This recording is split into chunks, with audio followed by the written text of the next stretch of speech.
Hello, everybody, and welcome to Libromancy, a podcast about the magic of books. I'm Josh, and today I'm going to be talking about Find Him Where You Left Him Dead by Kristen Simmons. So let's find the magic of books. Now, before I get into spoilers, sorry about the long delay, guys. I've had some personal stuff kind of come up, but that's okay. Everything's looking good, and I'm going to keep trying to get these episodes out on time. Now, Find Him Where You Left Him Dead was a really good book to me. It was very engaging. It was very exciting. It is not normally what I read because it's got a little bit of a horror tint to it.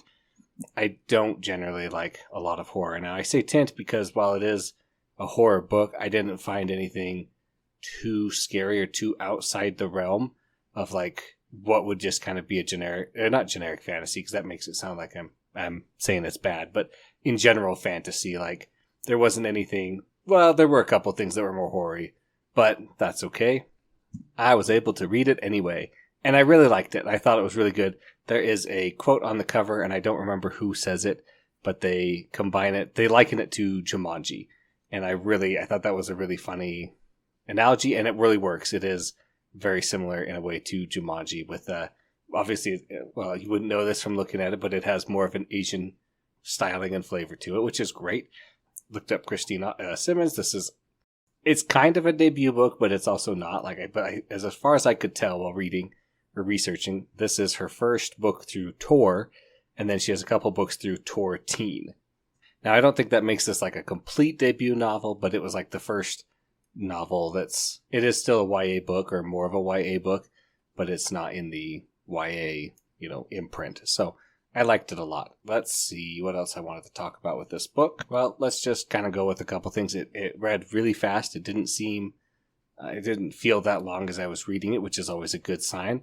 Not that it's a decent sized book, but it didn't feel like it took me too long to read it, which is always a great benefit for a book, right? Now let's start with our character thoughts. And I'm going to try and keep this spoiler free. So as far as characters go, I thought there were good characters. The main characters are all very good and very immersive.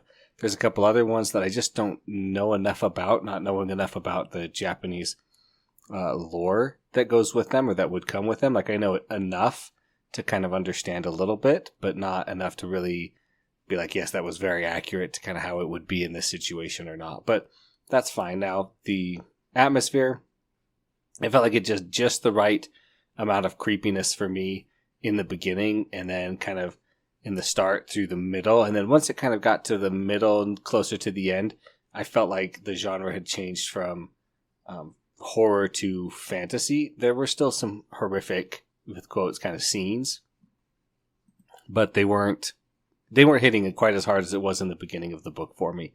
So that's not a bad thing, though. The atmosphere was great. I really did feel like I was kind of in their situation and I could feel what they were feeling. That was good. Now, the writing, that was great. I thought it was pretty straightforward, like writing as far as like prose and styling goes, but I would like to say that she did foreshadow and get me to fall for all the twists that happened in this book. Like, and she pulls them like one, and then another, and then another, and then another one. And I'm like, oh my gosh, I did not see that. I didn't figure that out. But I did go back and look at it and review some of it. And that's really how it was. And it was written that way so that you could catch it if you were really, really paying attention. But that'd be like, to catch it on your first try, I think you'd have to really go into it looking to catch any kind of twist like that. And like, I don't think that's that reasonable to try and catch that. So let's say the plot, I thought it was a good plot. It was kind of straightforward with a few twists at the end of like, okay, here's one twist, here's another twist that have to do with the actual plot and like what their goal is, and that made sense, and I didn't feel like that was a bad thing. I really did like that, and this is I'll save it for the spoiler section. So, my investment, I really, like I said, I got pulled in fast. It really kept me wanting to read more and more. I was excited to see kind of what was going on and how things were going to play out. I liked that. As far as logic goes, it was very consistent with everything that I would have known. I thought it played well to itself, that it didn't contradict anything from an earlier book or leave me hanging with like big questions. Well, how are they able to do this or how are they able to do that? And I did really enjoy this book. It was a lot of fun. So I think it's time. We're going to get into our spoiler section. So if you haven't read the book yet, please go read it. It was fun. I think it was worth it. I'm definitely giving it a 4 out of 5. Or if you go by my like detailed scoring, I gave it an 8.14 out of 10. Based on what I enjoyed about the book. Now, if you don't know this already about me, but I don't rate very many books low. So when I rate a book, I don't try and rate it compared to other books because every book is its own book and no two books are going to be similar enough to really... They are and they aren't. They are similar enough that they can review them against each other and they aren't at the same time. And so I take a look at a book and I say, on a scale of 1 to 10, how did this book, how do I feel like it lived up to its potential in terms of character or atmosphere or writing?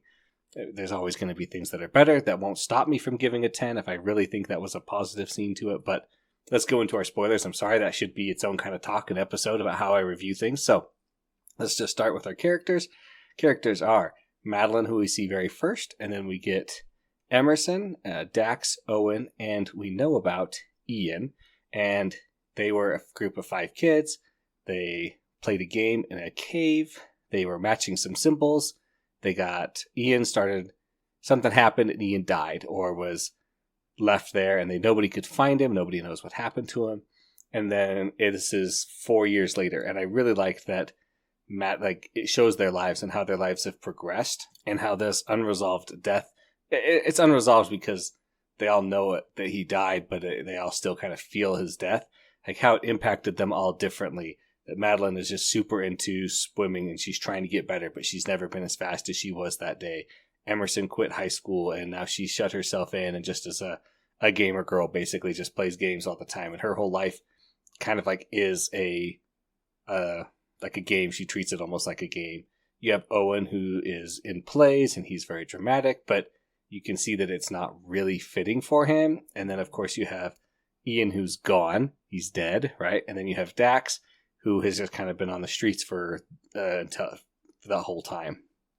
Now, a little bit of a spoiler here. I really like that at the end of the book, it's not a spoiler because we're in the spoiler section. So I like that at the end of this book, they don't go back in time to fix, just like, oh my gosh, we're back.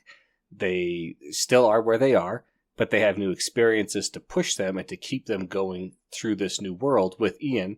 But I like that it didn't, like, Emerson's still a bit of a shut-in. She still just kind of obsesses over her video games. And Maddie is still, like, focused on swimming. But she's like, but why am I so focused on swimming? It's like, oh, is it just something I threw myself into because it was easier to just accept that than to argue with my parents about what I wanted to do with it? Dax, we're going to get into his stuff in a minute. Okay, let's just get into it then.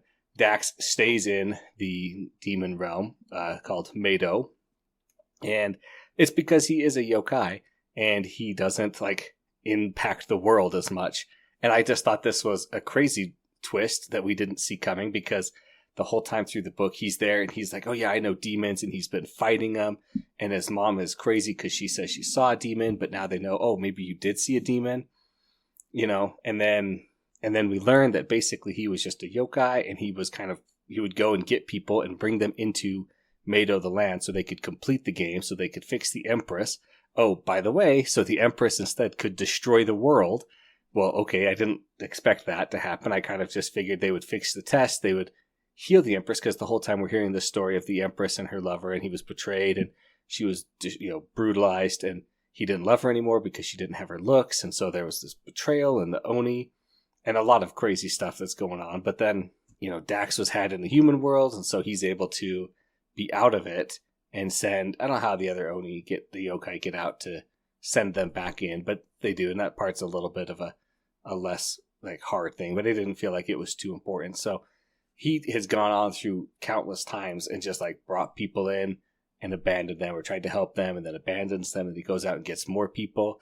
But then Ian was able to give him an Engimono, and it's basically like a super good luck charm where it like actually like lets him be more human and keep his personality and not be a yokai.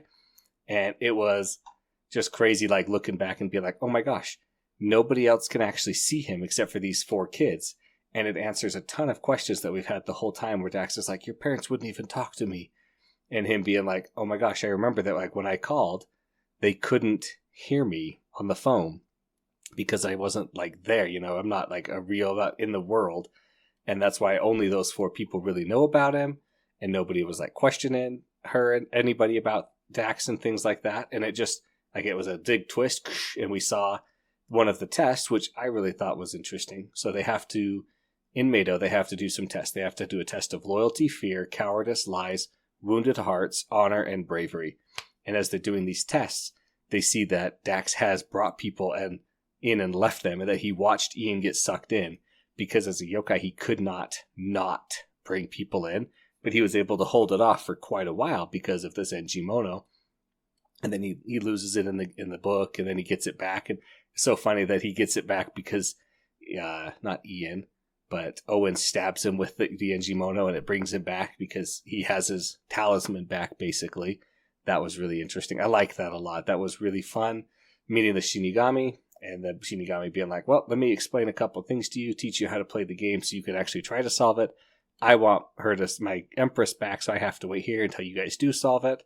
Then they figure out, if we solve it, though, the Empress is going to get out and get to our world and destroy the world. Oh, and by the way, this Oni is after you the whole time. And guess what you learn later on in the book?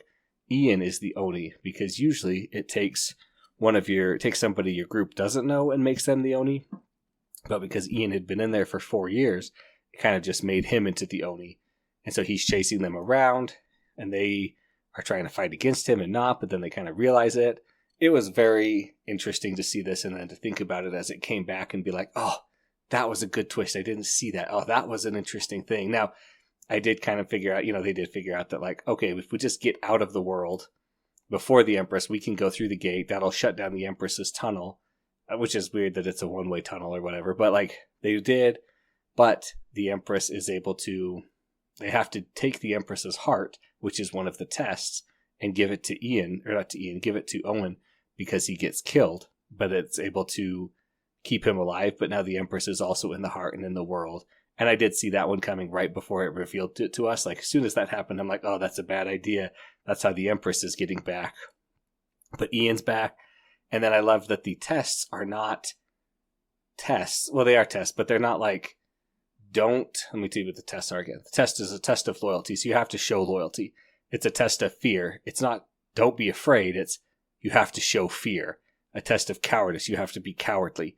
And if you're not cowardly, or you break the rules of a test, you get punished, which if you want someone to actually succeed at your game, and you punish them for breaking the rules, yes, that's good, but like you don't want, you remove their ability to actually complete the game later on. So I like that the tests are just actual tests. They're not, well, you know what I mean when I say they're actual tests, but they're not tricks. They're not like, oh, wounded hearts, you have to heal a heart, or lies, you have to tell the truth, only no lying. You have to actually lie during a certain situation. That's how you get your test. So, and like I said earlier, I don't generally enjoy horror books. I guess you could classify Jumanji as a horror, but I just feel like that's more of a comedy than a horror, and so it's less bad to me. So I liked it. I thought it was really fun. The twists were good. It was well written. It was well foreshadowed. The story has a good beat. It's open for a sequel. I kind of thought it was just a standalone, and I really liked it as that, just saying, oh, the Empress did get out in the world. I wonder what's going to happen next. But it looks like she has another book coming out soon.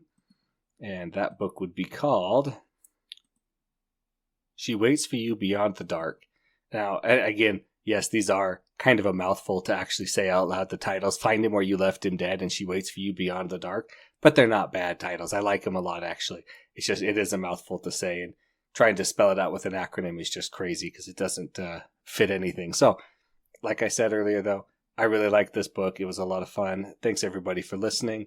Thanks to David Hillowitz for the intro and outro music, of course. If you have any questions, comments, suggestions, please send those to libromancypod@gmail.com. Sometimes you can find me on Twitter at libromancypod. And please like and subscribe wherever you get your podcast from. That always helps out a lot. And remember to find the magic of books.